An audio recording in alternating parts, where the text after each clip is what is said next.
ሰላም እንዴት ናችሁ? ቀጥታ በቴሌ ብር እንዲሁም በኢትዮጵያ ባንክ የሚከፍል ብላችሁ ለጠየቃችሁኝ አሪፍ የሚከፍላችሁ አፕ ይዤላችሁ መጥቻለሁ ማለት ነው። ቴሌግራም ላይ እንደምታዩት ይህንን ኦፕን ብዬ ላሳያችሁ። አራዳ አርን ይላል። ስለዚህ እዚህ ጋር ትንንሽ ሳንቲሞችን መስራት የምትችሉበት ነው። እንደምታዩት ማስታወቂያ ያመጣል። ይህ ማስታወቂያ እስኪያልቅ ድረስ እናንተ ትጠብቃላችሁ። ኤክስ ስለዋለው ማለት ነው። ስለዚህ ማስታወቂያው ከጨረሰ በኋላ ቀጥታ ይከፍትላችኋል። እንግዲህ ቦቱን ስከፍተው ይህንን ይመስላል።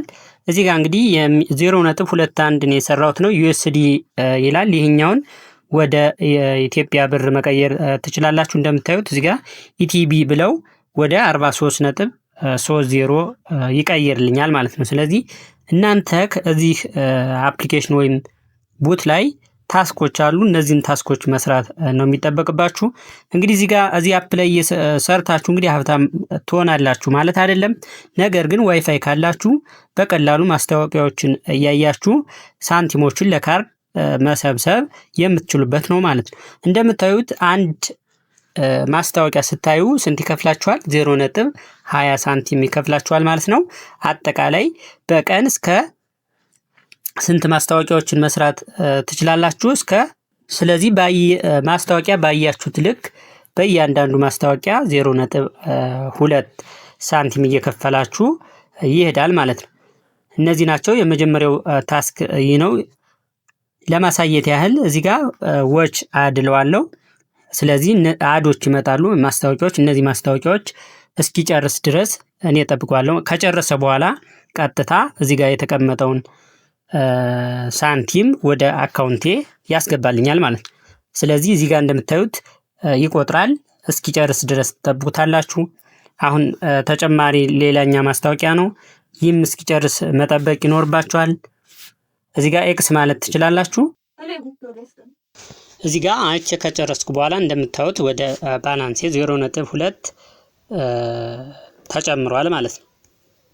እንደምታዩት እንግዲህ ወደ ዋሌት ባላንስ ለመላክ እናንተ ስንት መድረስ አለባችሁ? 10 ብር ስደርሱ ወደ ዋሌት ባላንስ ይጨመራል ማለት ነው። አጠቃላይ በዚህ መንገድ ትሰራላችሁ ታስኮችን። ሌላም ታስኮች አሉ ታች የምታዩት እኔ የሰራኋቸው ናቸው። እነሱንም በመስራት ምን ማግኘት ትችላላችሁ? ተጨማሪ ክፍያዎችን ማግኘት ትችላላችሁ። ሌላው ሰዎችን ስትጋብዙ እንግዲህ 10 ሰዎችን ስትጋብዙ እንደምታዩት 5 ብር ይከፍላችኋል። 30 ሰዎችን ስትጋብዙ 10 ብር። ይህ ተጨማሪ ነው። 50 ሰዎችን አሁንም ስትጋብዙ 15 እያለ 20 200 ስትደርሱ ደግሞ 30 እያለ እየከፈላችሁ የሚሄድ ነው ማለት ነው። ይህ ሌላኛው ክፍያ ነው። እርን ጋር ደግሞ ገብታችሁ የምትሰሯቸው ለምሳሌ ጌም በመጫወት የምታገኙት አለ። ሌላው እዚህ ጋር ስፓን በማሽከርከር ምን ታገኛላችሁ? ለምሳሌ አንድ ማስታወቂያ ስታዩ የምታሽከረክሩበትን የምትጫወቱበትን ፖይንት ይሰጣችኋል። በሱ ከነዚህ መካከል እየተጫወታችሁ ማግኘት ትችላላችሁ። እንግዲህ ይሄኛው አራዳ ኮይን ነው የሚለው። ይህ ተሰብስቦ እንግዲህ እንደምታዩት 500 ፖይንት ወደ 1 ብር ነው ማለት ነው። ስለዚህ እነዚህን ጌም በመጫወትም መስራት ትችላላችሁ። እዚህ ጋር እንግዲህ በአጠቃላይ ስታዩት ራንክ አለ። ከፍተኛ ቶፕ አርነር ናቸው ማለት ነው። የመጀመሪያው የምታዩት ነው። ሁለተኛ፣ ሶስተኛ ብሎ አስቀምጧቸዋል።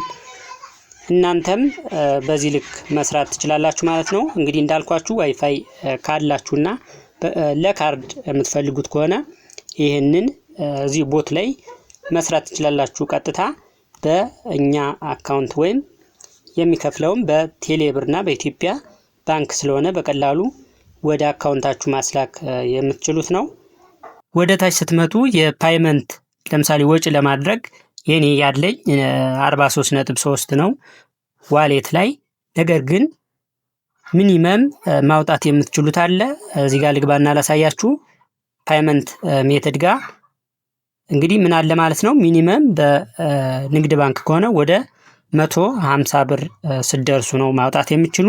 በባይናንስ አይዲ ወይም በባይናንስ ዋሌታችሁ ከሆነ ደግሞ 1 USDT ስትደርሱ ማውጣት ትችላላችሁ። ሌላው ቴሌብር ሚኒመም 100 ብር ማስላክ ትችላላችሁ ማለት ነው። የሰራችሁትን በዚህ መንገድ በቀላሉ መስራት ትችላላችሁ ማለት ነው።